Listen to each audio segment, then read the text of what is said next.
Alright, hi guys. This is our next read aloud. We're going to read Hatchet by Gary Paulson.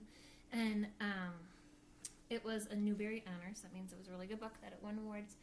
And I had said this before, I think on an email or something, but it was written in 1987, which was when I was in 4th grade, so it's pretty old.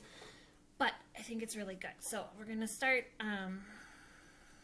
The first chapter is pretty long, so we'll see if we get through all of it or not. So here we go. So here again, Hatchet. So Hatchet's like an axe. Just the little back part, it says, alone, 13-year-old Brian Robeson is on his way to visit the father when the single-engine plane in which he is flying crashes. Suddenly, Brian finds himself alone in the Canadian wilderness with nothing but a tattered windbreaker and a hatchet his mother gave him as a present, and the dreadful secret that has been tearing him apart since his parents' divorce. But now Brian has no time for anger, self-pity, or despair. It will take all his know-how and determination and more courage than he knew he possessed to survive. All right, here we go. Hatchet by Gary Paulson. Chapter 1. Brian Robeson stared out the window of the small plane and the endless green northern wilderness below. It was a small plane, a Cessna 406, a bush plane, and the engine was so loud, so roaring and consuming and loud, that it ruined any chance of conversation. Not that he had much to say anyways. He was 13, and the only passenger of the plane was a pilot named, what was it, Jim or Jake or something, who was in his mid-40s and who had been silent as he worked to prepare for the takeoff. In fact, since Brian had come to the small airport in Hampton, New York, to meet the plane, driven by his mother, the pilot had only spoken 5 words to him. Get in the co-pilot seat. Which Brian had done. They had taken off and they had taken off and that was the last of the conversation. There had been the initial excitement, of course. He had never flown in a single-engine plane before, and to be sitting in a co-pilot seat with all the controls right in front of him and all the instruments in his face as the plane clawed for altitude, jerking and sliding on the wind currents as the pilot took off, had been interesting and exciting. But in 5 minutes, they all leveled off in 1,000 feet and headed northwest, and from then on, the pilot had been silent, staring out front, and the drone of the engine had been all that was left. The drone of the sea of the green trees and the lay before the plane's nose and flowed to the horizon, spread with lakes, swamps, and wandering streams and rivers. Now Brian sat looking out the window with the roar of thunder through his ears, and he tried to catalog what had led up to his taking this flight. The thinking started. Always it started with a single word: divorce. It was an ugly word, he thought, a tearing, ugly word that meant fights and yelling, lawyers. God, he thought, how he hated lawyers who sat in their comfortable smiles and tried to explain to him the legal terms, how all of that will be lived in it was coming apart. The breaking and the shattering of all the solid things, his home, his life, all the solid things. Divorce. A breaking word, an ugly breaking word. Divorce. Secrets. Not secrets so much as just the secret. What he knew not told anybody.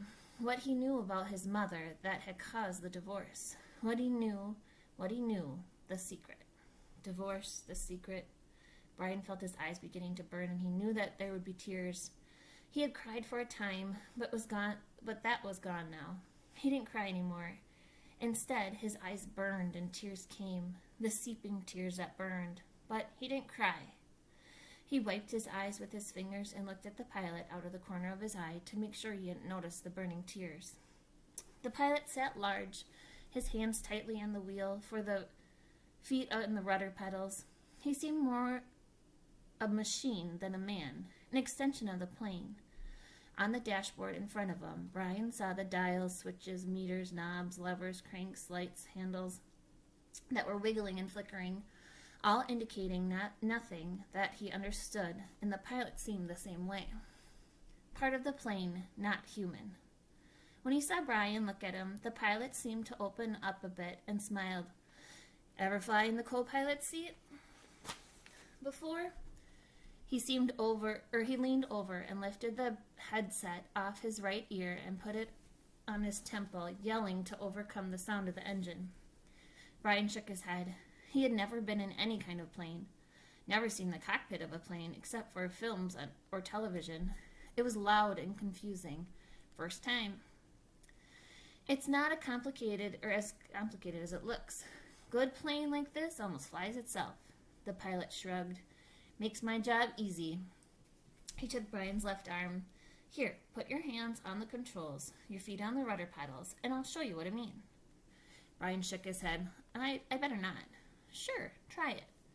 Brian reached out and took the wheel to grip so tight his knuckles were white. He pushed the feet down on the pedals. The plane slewed suddenly to the right. Not so hard. Take her light, take her light. Brian eased off, relaxed his grip. The burning in his eyes was forgotten momentarily as the vibration of the plane came through the wheel and the pedals. It seemed almost alive. See? The pilot let go of the wheel, raised his hands in the air, and took his feet off the pedals to show Brian he was actually flying a plane alone. Simple. Now turn the wheel a little to the right and push on the right rudder pedal a small amount. Brian turned the wheel slightly and the plane immediately banked to the right. And when he pressed on the right rudder pedal, the nose slid across the horizon to the right.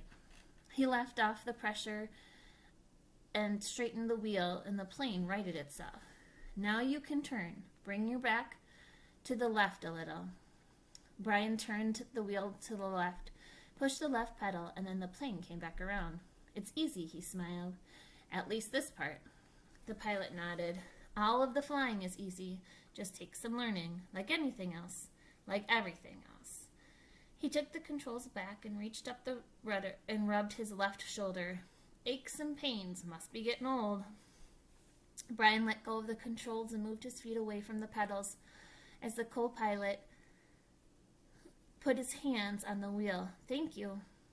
But the pilot had put his headset back on, and the gratitude was lost in the engine noise, and things went back to Brian, looking out the window at the ocean of trees and lakes. The burning eyes did not come back, but memories did. Came flooding back. The words, always the words. Divorce, the secret, fights, split, the big split. Brian's father did not understand as Brian did. Knew only that Brian's mother wanted to break their marriage apart. The split had come, and then the divorce, also fast. And the court had left him with his mother, except for the summers, and with the judge called visitation rates. So formal. Brian hated judges, and he hated lawyers. Judges that leaned over the bench and asked Brian if he understood where he was going to live and why. Judges with a caring look that meant nothing, as lawyers said legal phrases that meant nothing. In the summer, Brian would live with his father. In the school year, with his mother. That's what the judge said after looking at the papers on his desk and listening to the lawyers talk words. Now the plane lurched slightly to the right, and Brian looked at the pilot. He was rubbing his shoulder again, and there was a sudden smell of body gas in the plane. Brian turned back to avoid embarrassing the pilot, who was obviously in some discomfort. Must have stomach troubles. So this summer, the first summer that he was allowed to have visitation rights with his father, with the divorce only 1 month old, Brian was heading north. His father was a mechanical engineer who had designed or invented a drill bit for oil drilling, a self-cleaning, self-sharpening bit. He was working in the oil fields of Canada, up on the tree line where the tundra started and the forest ended. Brian was riding up from New York with some drilling equipment. It was lashed down into the rear of the plane next to the fabric bag the pilot had called a survival pack, which had emergency supplies in case they had to make an emergency landing. That had to be specifically made in the city, riding in a bush plane with a pilot named Jim or Jake or something who had turned out to be all right guy, letting him fly and all. Except for the smell. Now there was the constant odor, and Brian took another look at the pilot. Found him rubbing his shoulder and down his arm now, the left arm, letting go more gas and wincing. Probably something he ate, Brian thought. His mother had driven him to the city to meet the plane at the Hampton, where he came to pick up the drilling equipment. A drive in silence, a long drive in silence. 2.5 hours of sitting in the car, staring out the window. Once, after an hour, when they were out of the city, she turned to him. Look, can't we talk this over? Can't we talk this out? Can't you tell me what's bothering you? And there were the words again. Divorce, split, the secret. How could he tell her that he knew? So he had remained silent, shook his head, and continued to stare unseeingly out at the countryside. And his mother had gone back to driving, only to speak to him once more when they were close to Hampton. She reached over in the back of the seat and brought up a paper sack. I got something for your trip. Brian took the sack and opened the top. Inside there was a hatchet, the kind of steel handle and rubber hand grip. The head was the stout leather case that had a brass rivet belt loop. It goes on your belt, his mother spoke now without looking at him. There were some farm trucks on the roads now and had to weave through them and watch traffic. The man at the store said you could use it, in the woods with your father. Daddy thought, not my father, my dad. Thanks, it's really nice. But the word sounded hollow, even to Brian. Try it on. See how it looks on your belt. And he would normally have said no, but would normally have said no, that it looked too hokey to have a hatchet on your belt. Those were the normal things he would say. But her voice was thin, had a sound like something thin that would break if you touched it, and he felt bad for not speaking to her. Knowing what he knew, even with the anger, the hot white anger of his anger and his anger at her, he still felt bad not speaking to her and not to humor her, and so to humor her and loosen his belt and pull the right side out and put the hatchet on the red and retethered his belt. Scooch around so I can see. He moved around the seat, feeling only slightly ridiculous. She nodded, just like Scout, my little Scout. And there was a tenderness in her voice that she had when he was small, the tenderness that she had when he was small and sick, with a cold. When she put her hands on his forehead and the burning came into his eyes again, and he had turned away from her and looked out the window, forgotten the hatchet on his belt, and so arrived at the plane with the hatchet still on his belt. Because it was a bush flight, a small airport, there was no security, and the plane had been waiting with the engine running when they arrived and had grabbed his suitcase and pack bag to run for the plane without stopping to remove the hatchet. So it was still on his belt. At first he was embarrassed, but the pilot had said nothing about it, and Brian forgot it as he took off and began flying. More smell now. Bad. Brian turned again and glanced at the pilot, who had both hands on his stomach and was grimacing in pain. Reaching for his left shoulder again, Brian watched. Don't know, kid. The pilot's words were a hiss, barely audible. Bad aches here, bad aches. Thought it was something I ate, but... He stopped as a fresh spasm of pain hit him. Even Brian could see how bad it was. The pain drove the pilot back into his seat, back and down. I've never had anything like this. The pilot reached for the switch on the mic cord, his hand coming up in a small arc from his stomach, and he flipped the switch and said, This is Flight 46. And now a jolt took him like a hammer blow, so forcefully that he seemed to crush back into his seat. Brian reached for him, could not understand at first what it was, could not know, and then he knew. Brian knew. The pilot's mouth went rigid. He swore and jerked in short series of spasms in his seat, holding his shoulder now, swore and hissed. Chest! Oh God, my chest is coming apart. Brian knew now.